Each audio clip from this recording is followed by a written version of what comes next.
बिस्मिल्लाहिर्रहमानिर्रहीम। अस्सलाम वालेकुम नाज़रीन, आप मेरा यूट्यूब चैनल देख रहे हैं और मैं हूं मोहसिन।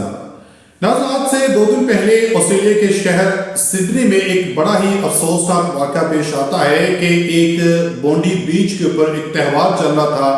यहूदियों का। उस त्यौहार के मौका के ऊपर वहाँ पे जो 2 शख्स हैं वो आते हैं और अंधाधुंध फायरिंग करते हैं और इस फायरिंग के दौरान 15 अफराद मौका पर ही जो जान की बाजी हार बैठते हैं और 30 से ज़्यादा जो हैं वो जख्मी होते हैं। जैसे ही ये खबर भारतीय मीडिया को मिलती है, चूंकि ये हमलावर जो हैं ये मुसलमान थे, साजिद अकरम और नवीद अकरम, ये मुसलमान होने की खबर जैसे ही बाहर आई तो भारतीय मीडिया ने फौरी तौर पे इस हमलावरों का जो ताल्लुक है ये पाकिस्तान के ऊपर लगाना शुरू कर दिया। धड़ धड़ भारतीय मीडिया ने जो है बिना की तहकीकात किए ये ब्रेकिंग न्यूज देना शुरू कर दी कि हमलावर जो है ये पाकिस्तानी है और पाकिस्तान ने ये जिस तरीके के साथ भारत के अंदर दहशतगर्दी के वाक़यात पाकिस्तानी करवाते हैं, तो इसी तरह का दहशतगर्दी का हमला पाकिस्तान ने ऑस्ट्रेलिया के अंदर करवाया। जब पाकिस्तान ने और ऑस्ट्रेलियाई हुकाम ने इसकी बाकायदा तहकीकात की और फिर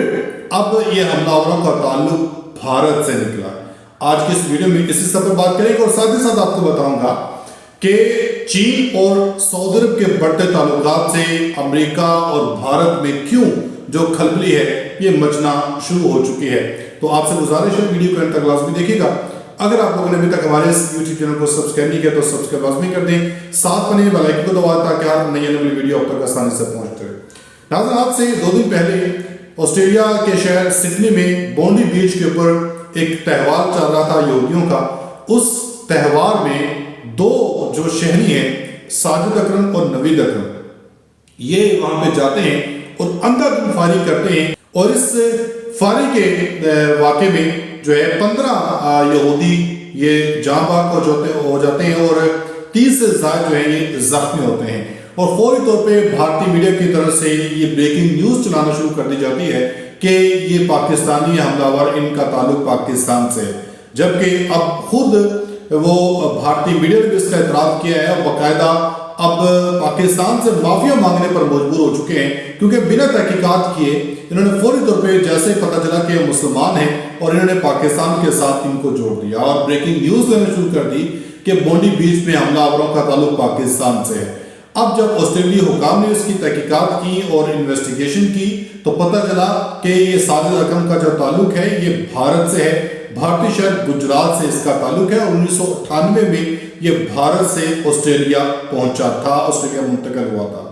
रिपोर्ट्स में ये भी बताया गया है कि साजिद अकरम को अपने बेटे की पैदाइश के वक्त ऑस्ट्रेलियाई जो शहरियत है ये हासिल हुई थी और हमलावर गुज़श्ता 27 बरसों से ये जो है कम से कम 3 दफ़ा भारत भी आन पहुंचा और अब इसके हमलावर के ताल्लुक जो है ये भारत से जा मिले हैं। और इसके बाद अब जो भारतीय जो खुफिया एजेंसी है रॉ या अजीत डोवल, इसका जो नेटवर्क है ये बड़ी बुरी तरह बेनकाब हो चुका है। पाकिस्तान को फंसाने के चक्करों में अब खुद भारतीय जो एजेंसी है ये बड़ी बुरी तरह फंस चुकी है, क्योंकि ये चले थे दूसरा 9/11 करने और पाकिस्तान के ऊपर दहशतगर्दी का इल्ज़ाम लगा के इजराइल को जो है इस पे शामिल करने की कोशिश की जा रही थी कि इजराइल अब इस चूंकि हमलावरों का ताल्लुक पाकिस्तान से बताया जा रहा था और अब इजराइल इस हमले का बदला पाकिस्तान से लेगा। अब जब नाज़रीन भारतीय मीडिया ने खुद इसका एतराफ़ कर लिया, बताया कि ऑस्ट्रेलियाई हुकाम ने वाक़े के बाद हमलावर के पस मंज़र और सफरी तफसीलात जो है ये हासिल की हैं। भारतीय हुकाम से इन्होंने रब्ता किया और इसमें ये पता चला है कि ऑस्ट्रेलियाई हुकाम की तरफ से मज़ीद तफसीलात सामने आना भी बाकी है और ये अब हमलावर जो है साजिद अकरम और नवीद, ये दोनों का ताल्लुक इसका अब भारत से निकला। अब ये भारत के लिए, भारतीय मीडिया के लिए डूब मरने का मुकाम है कि जो कल तक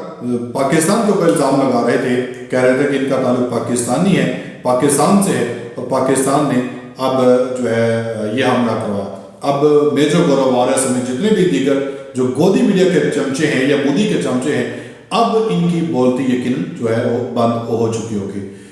दूसरी तरफ नाज़रीन, आप सब लोगों को मालूम होगा कि पाकिस्तान और सऊदी अरब के दरमियान एक दिफाई जो एग्रीमेंट है ये हुआ है।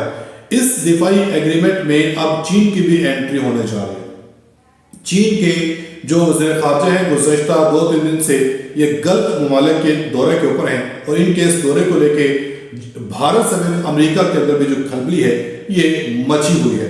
تو آپ کو بتاتے چلو ناظرین کہ چین اور سعودی عرب نے خطے اور عالمی امور میں قریبی اپنے جو رابطے ہیں اور ہم آہنگی ہے قائم کرنے پر اتفاق کر لیا ہے، جبکہ بیجنگ مشرق وسطیٰ میں ریاض کے کردار کو بھی سراہا۔ یہ معلومات دونوں ممالک کے وزراء خارجہ کی ملاقات کے بعد جاری بیانات میں سامنے آئے ہیں۔ آپ سب لوگوں کو معلوم ہوگا کہ اس وقت پاکستان کے جو قریبی دوست ممالک ہیں ان میں چین اور سعودی عرب کا شمار بڑا نمایاں ہوتا ہے، اور چین ہمیشہ سے مشکل وقت میں یا سعودی عرب ہمیشہ سے مشکل وقت میں پاکستان کے ساتھ کھڑا۔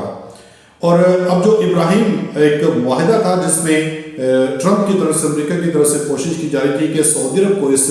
معاہدے کے اندر شامل کیا جائے، مگر محمد بن سلمان نے اس معاہدے میں شامل ہونے سے فی الحال انکار کر دیا ہے، اور اسی لیے اب امریکہ اور بھارت کو یہ پریشانی لاحق ہونا شروع ہو چکی ہے کہ چین کی یہ قربتیں پاکستان کے ساتھ ساتھ اب گلف ممالک میں بھی جو بڑھتی ہوئی دکھائی جا رہی ہے، کیونکہ ناظرین چین ایک ایسا ملک ہے جس کے پاکستان کے ساتھ بھی اچھے تعلقات ہیں اور بھارت کے ساتھ بھی اچھے تعلقات ہیں، اور بھارت کی پوری کوشش ہے کہ چین کو پاکستان سے دور کر دیا جائے اور اپنے ساتھ ان کے جو تعلقات ہیں اس کو مزید مضبوط کر دیا جائے۔ اب جب پاکستان اور سعودی عرب کے درمیان یہ دفاعی معاہدہ ہوا ہے، اس دفاعی معاہدے میں پاکستان کے پاس جو پاکستانی فوجیں یہ اب سعودی عرب میں جائیں گی یا سعودی جو پیسہ ہے پاکستانی ملٹری استعمال کرے گی، تو اس کے بعد اب بھارت کے اندر پریشانی بڑھنا شروع ہو چکی ہے، کیونکہ اب اس معاہدے میں چین کی بھی انٹری ہو چکی ہے۔ چین بھی اب سعودی عرب کے ساتھ اپنے جو معاہدے ہیں یہ کر چکا ہے، اسی لیے اب یہ بھارت کے اندر اور امریکہ کے اندر جو کھلبلی ہے مچنا شروع ہو چکی ہے۔ اتوار کو ریاض میں سعودی وزیر خارجہ پرنس فیصل بن فرحان ال سعود نے ملاقات کی ہے۔ چین کی سرکاری خبر ایجنسی کی جانب سے جاری مشترکہ اعلامیہ میں بتایا گیا کہ کون سے مسائل پر ممالک جو قریبی تعاون کریں گے، لیکن بیان میں ذکر کیا گیا کہ چین سعودی عرب اور ایران کے تعلقات کو فروغ دینے اور بہتر تعلقات کی حمایت کرتا ہے۔ اعلیٰ سطح کی ملاقات میں وونگ یی نے سعودی ہم منصب کو بتایا کہ چین ہمیشہ سعودی عرب کو مشرق وسطیٰ کی خارجی پالیسی کے لیے ترجیح ملک اور عالمی سفارتکاری میں ایک اہم شراکت دار سمجھتا ہے۔ انہوں نے توانائی، سرمایہ کاری، نئی توانائی اور گرین ٹرانسفارمیشن کے شعبے میں مزید تعاون کی حوصلہ افزائی کی ہے۔